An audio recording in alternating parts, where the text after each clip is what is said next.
ঠিক এই জায়গাটাতে পুলিশ আমাকে মারছে। আমার দোষ কি ছিল? আমি জিডি করতে আসছি থানায়। আমি জিডি করতে আসছিলাম, আমাকে কুকুরের মতো এখানে মারছে।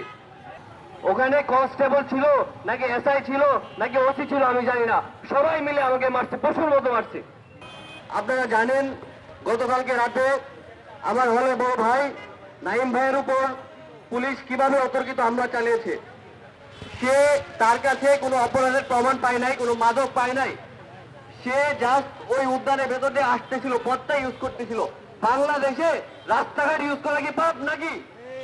এটা কি পুলিশ কিনে রাখছে? পুলিশের বাপের সম্পত্তি? সোহরাওয়ার্দী উদ্যান কি ডিসি মাসুদের বাপের সম্পত্তি নাকি? আপনারা জানেন গতকালকে কি ঘটনা ঘটেছে, আপনারা দেখেছেন।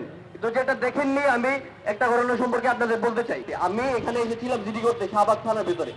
ঠিক এই জায়গাটাতে পুলিশ আমাকে মারছে। আমার দোষ কি ছিল? আমি জিডি করতে আসছি থানায়। আমি জিডি করতে আসছিলাম, আমাকে কুকুরের মতো এখানে মারছে। আমার পকেটের ফোনটা আমার ধার করা টাকায় কেনা, ওই ফোনটাকে চূর্ণ বিচূর্ণ করে ফেলছে পুলিশ। ওখানে কনস্টেবল ছিল নাকি এসআই ছিল নাকি ওসি ছিল আমি জানি না, সবাই মিলে আমাকে মারছে, পশুর মতো মারছে। আমি কি করেছিলাম? আমি থানায় জিডি করতে আসছিলাম। ডিসি মাসুদ সাহেবকে বলতে চাই, আর্গুমেন্ট এখনো বাকি আছে।